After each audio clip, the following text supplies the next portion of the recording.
बिस्मिल्लाहिर्रहमानिर्रहीम। अस्सलाम वालेकुम। मैं हूं अहमद नवाज और आप देख रहे हैं अर्ज़ मुक़द्दस। थोड़ा सा गला ख़राब, इस वजह से आवाज़ ठीक नहीं आ रही। बहरहाल, दुनिया की तारीख़ में ऐसा कोई बंदा नहीं होगा जो 3 बार वज़ीर आज़म बनने के बाद इस कदर जलील हुआ हो। और दुनिया की उसी तारीख़ में यह भी लिखा जाएगा कि कोई ऐसी बेटी जिसने अपने 3 बार के वज़ीर आज़म बाप को इस कदर जलील किया होगा तो कोई दूसरी नहीं होगी।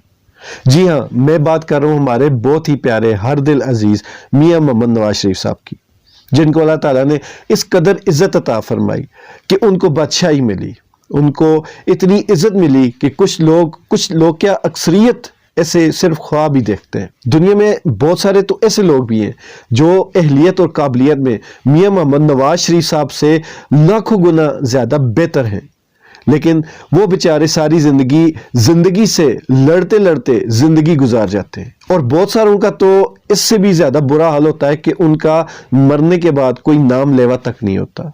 और अगर सच पूछें तो मियाँ नवाज शरीफ जैसे लोगों की वजह से ही ऐसे बहुत सारे काबिल लोग सिस्टम में आ ही नहीं पाते, बल्कि वो सिस्टम की वजह से ही कुचले जाते हैं। मेरे दोस्तों, पाकिस्तान जैसे ममालिक में काबिल होना एक जुर्म बन चुका है।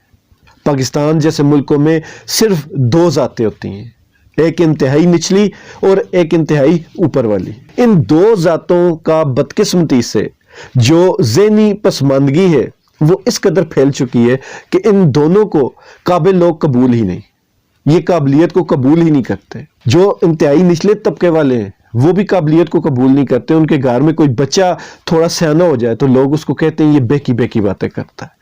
और हमारे अपर क्लास के तबके में कोई ऐसा बच्चा पैदा हो जाए या उनको कोई ऐसा बंदा मिले तो वो भी उसको यही कहते हैं कि ये कौन सी बेकी बेकी बातें कर रहे हैं। तो पाकिस्तान जैसे मुल्कों में काबिल होना जुर्म है, तो नतीजतन पाकिस्तान में काबिलियत मर जाती है। अब नवाज शरीफ जैसे लोग अमेरिका, यूरोप या किसी भी तरक्की याफ्ता ममालिक में हों तो इनको कोई 4 दिन भी किसी सरकारी ओहदे पर ना रखे, लेकिन ये पाकिस्तान में अपने आप को बादशाह समझते हैं, बल्कि बादशाह हैं। और ये मैं महावरतन नहीं कह रहा, बल्कि ये मैं दौलतन भी नहीं कह रहा, बल्कि इनकी जो आदत हैं वो बिल्कुल शाहाना हो चुकी हैं। इनको ये एहसास हो चुका है कि पाकिस्तान में जितने भी वसाइल हैं, जितने भी हकूक हैं, वो सिर्फ इन्हीं के लिए।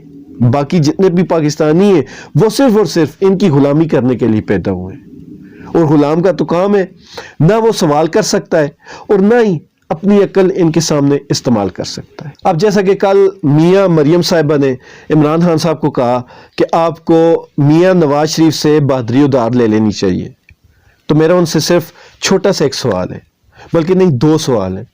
पहला सवाल ये है कि मरियम साहिबा, बहादुरी का जो लफ्ज़ है वो मेरे हिसाब से शरीफ फैमिली के किसी भी फर्द के मुंह के साथ मुताबिकत नहीं रखता। दूसरा, पूरी शरीफ फैमिली ने कभी भी किसी को दिया नहीं है, हमेशा इन्होंने लिया है, मांग कर लिया, उधार लिया, आप वाला उधार लिया या छुपा कर लिया।